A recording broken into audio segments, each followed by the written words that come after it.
Hi friends, today we are going to memorize the contribution of Archimedes towards mankind. What he was not?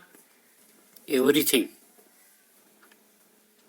He was the hero of ancient Greek, Syracuse, say of humankind of the planet. He was the well-known great mathematician, physicist, engineer, inventor, and astronomer.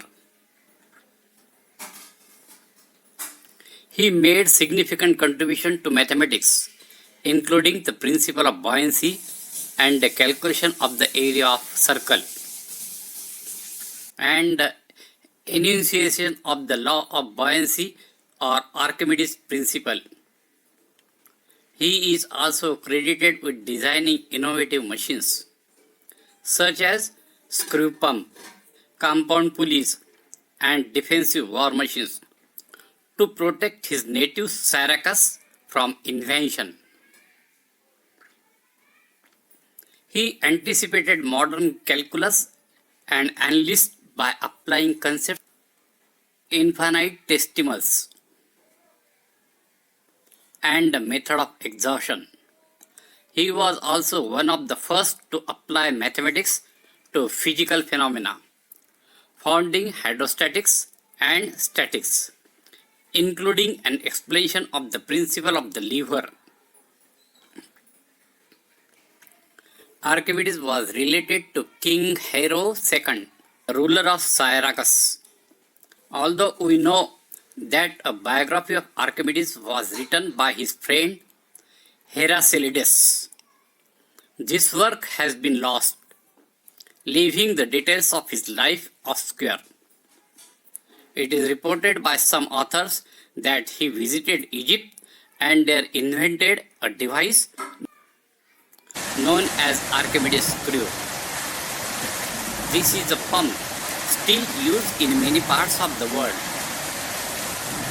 Let us look about the farming Archimedes screw, the gold crown and story of Eureka, war equipment, the iron claw, the block and the tackle pulley system, burning mirror, the odometer. In mathematics, the geometry of spheres and cylinders, the measurement of the circle. Let us see first about the farming Archimedes screw. He is one of history's great thinkers. He was astute in philosophy as well as in the arts, active in mathematics and physics, and was recognized as one of the greatest engineers of his time. His legacy lives on in the modern era through historical accounts of the countless from 2000 years ago. One primary concern of farmers in pre-industrial society was the need to irrigate their land, a considerable issue in the time before sophisticated pumping systems. Different cultures had different ways of dealing with this. One solution, whose introduction into ancient Greece has been credited to Archimedes, was the water screw or screw pump.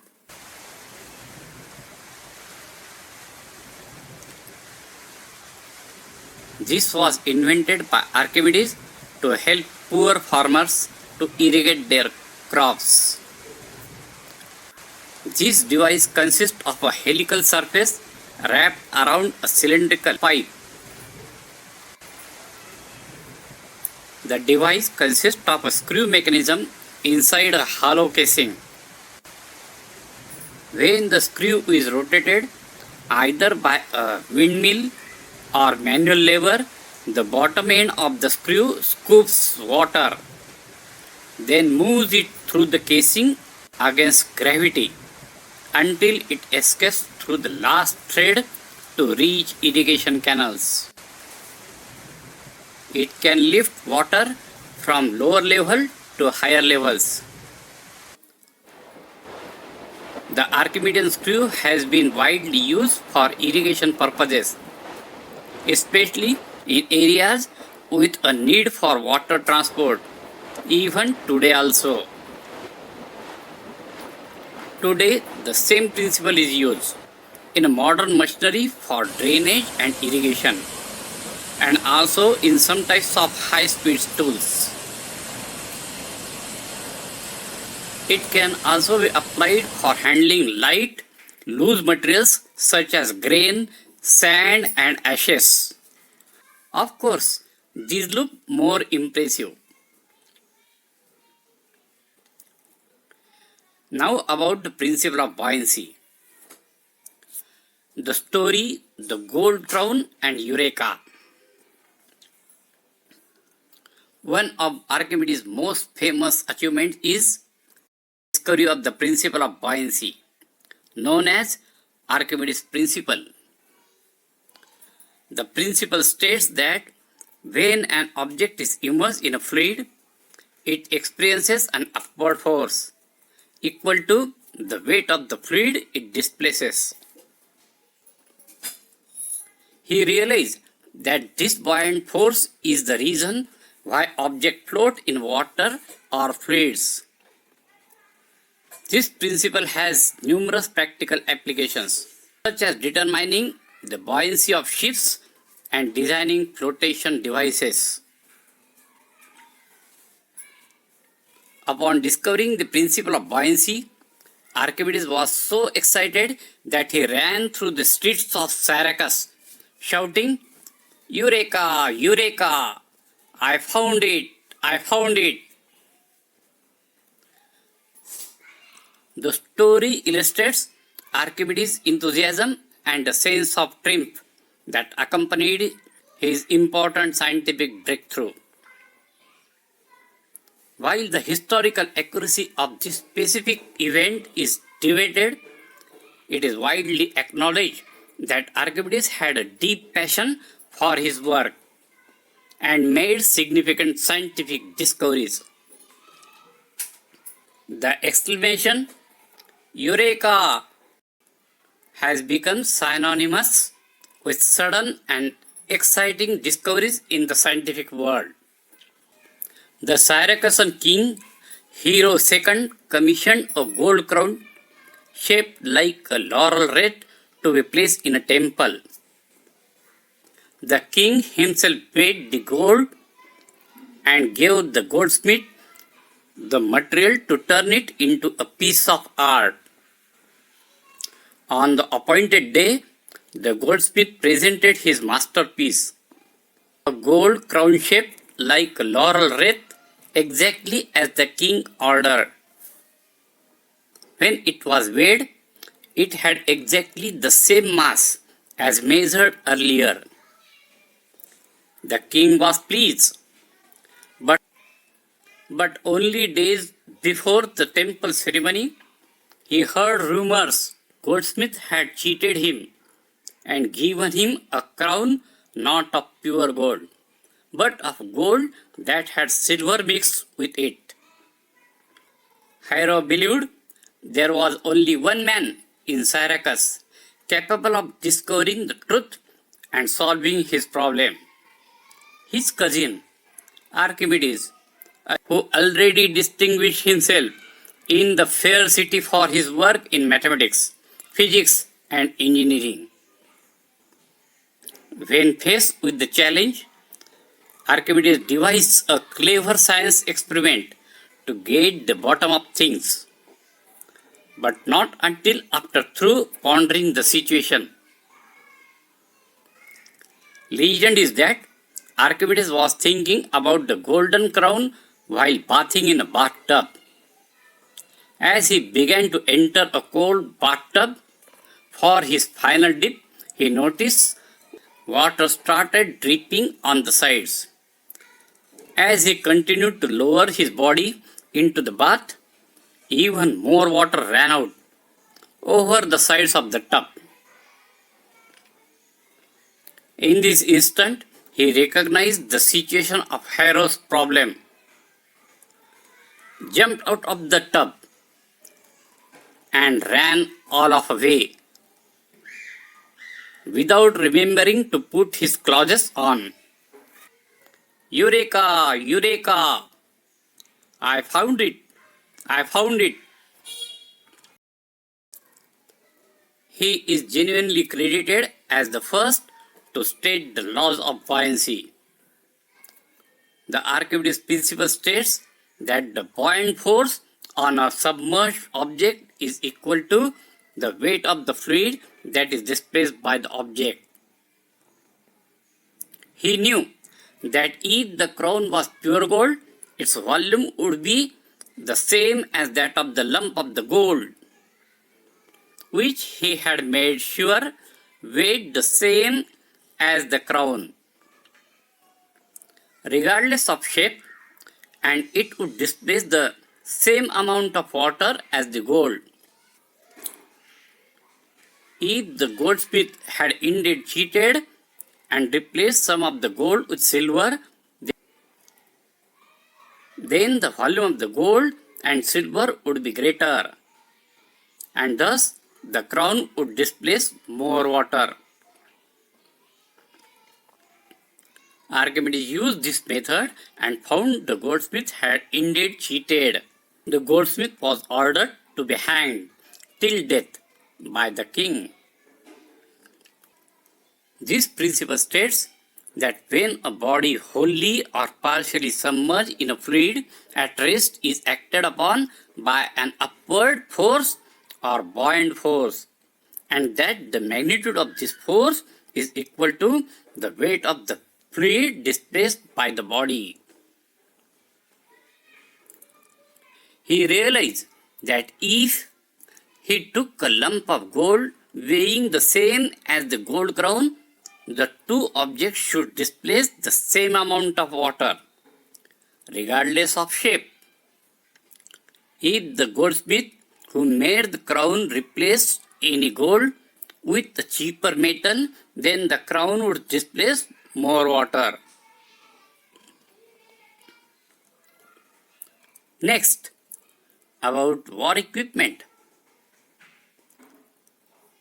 First, the iron claw or claws of Archimedes. During the siege of Syracuse by the Roman army in 212 BCE, Archimedes demonstrated his engineering skills by developing various war machines and ingenious defense mechanisms. These inventions were designed to repel the Roman invaders and help Syracuse withstanding the siege. One of the Archimedes' most famous war machines was the claw of Archimedes, also known as the iron hand or the ship shaker.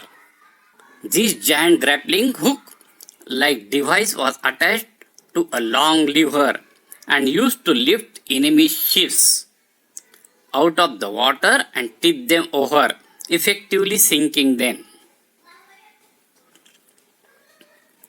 The claw of Archimedes was an innovative and effective weapon that provided Syracuse with a defensive advantage against naval attacks. This machine was thought to have been installed on the seaward facing walls of the city Syracuse to protect the city against amphibious assault. But it was believed to have been some type of crane with a grappling hook on one end, which was able to lift attacking ships partly out of the water and then either cause the ship to capsize or suddenly drop it. It may also have been dropped onto enemy ships to cause them to swing around and destroy themselves. This mechanical device was installed on the walls of the old city of Syracuse. Next, the pulley system. Archimedes didn't invent the pulley, but he did develop different systems of compound pulleys He, he clearly demonstrated that a wheel supported by a rope could be used as a method of transforming energy, providing the operator with a mechanical advantage in the process. He is also credited with finding new uses for the lever. The great inventor said, "Give me a place to stand on and a lever long enough, and I will move the earth," to which he was challenged to prove it. Archimedes is said to have accepted the task and utilized a massive lever mechanism along with a series of pulleys to launch the newly constructed ship. Although he was not the first to conceive the lever mechanism, he accurately described the underlying physics and explained the ratios of force, load, and how the fulcrum point interacted with the lever's capability. Once he told, "Give me a place to stand on, and I can move the earth."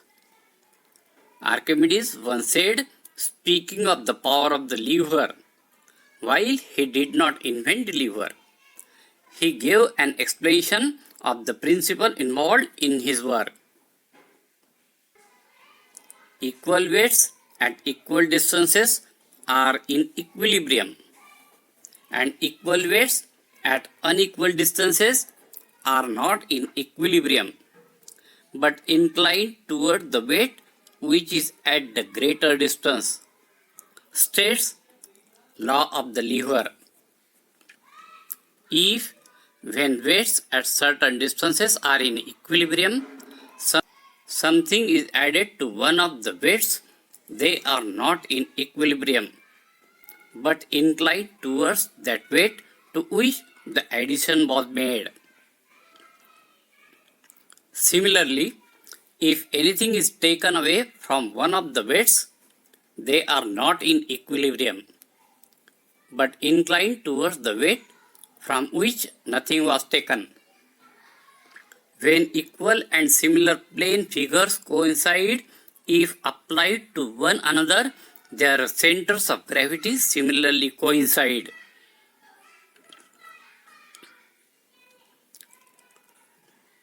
The familiar king heroine was very impressed by this statement and asked Archimedes to prove it. The occasion seemed very fitting because Syracuse at the time was beating off more than it could chew. The city built a magnificent 55-meter long ship called the Syracuse, packed with a sumptuous decor of exotic woods and marble, along with the towers, statues, and gymnasium, a library, and even a temple. Oh, and the ship was designed by Archimedes.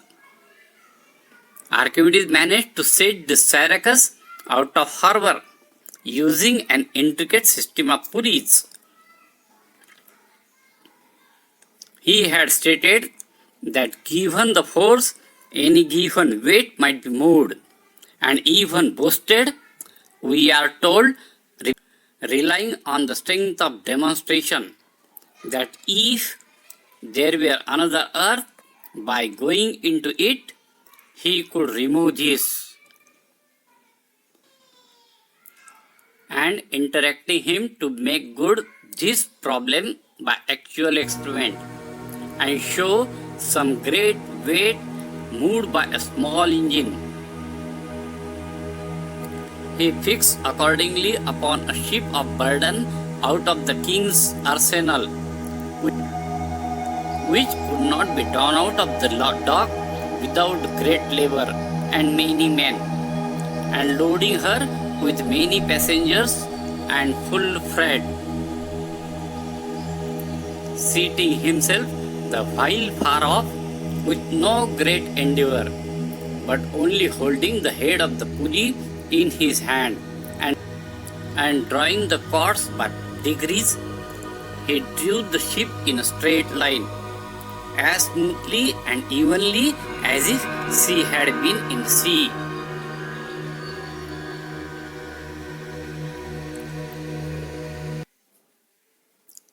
Another invention, burning mirrors. Another fascinating invention attributed to Archimedes is the heat ray, also known as the Archimedes mirror. According to the historical accounts, this device was designed to focus sunlight on enemy ships, causing them to catch fire. The idea was to use an array of mirrors or reflective surfaces to concentrate sunlight onto a single point, creating intense heat that could ignite the enemy's vessels. Throughout his career as an inventor, Archimedes would frequently be commissioned by the rulers of Syracuse to invent war machines to protect their fair city. Such is the case with his burning mirrors, a system of large mirrors placed on the walls of the city that concentrated solar power in order to burn any ships foolish enough to sail against Syracuse. When Marcellus, the Roman general, had placed the ships a bow short off, the old man Archimedes constructed a sort of hexagonal mirror. He placed at proper distances from the mirror other smaller mirrors of the same kind, which were moved by means of their hinges and certain plates of metal. He placed it amid the rays of the sun at noon, both in summer and winter. The kindling was excited on the ships, and it reduced them to ashes from the distance of the bow shot. Thus, the old man baffled Marcellus by means of his inventions, as any kid who used a magnifying glass to burn scraps can assert. Morocco opened the largest concentrated solar power plant in the world, which still generates enough electricity to power the homes of 1 million people. Concentrated solar power plants typically use 12-meter high parabolic mirrors that reflect sunlight onto pipework that contains a heat transfer fluid. This increases the temperature of the fluid at about 400 degrees centigrade. So it is easy to imagine how Archimedes' light have pulled something similar to burn enemy ships. Let us see the next part in next video. Be prepared for both power and courage to do anything. Get energy in your body and mind. Please like it, share it, and subscribe it. Thanks for watching.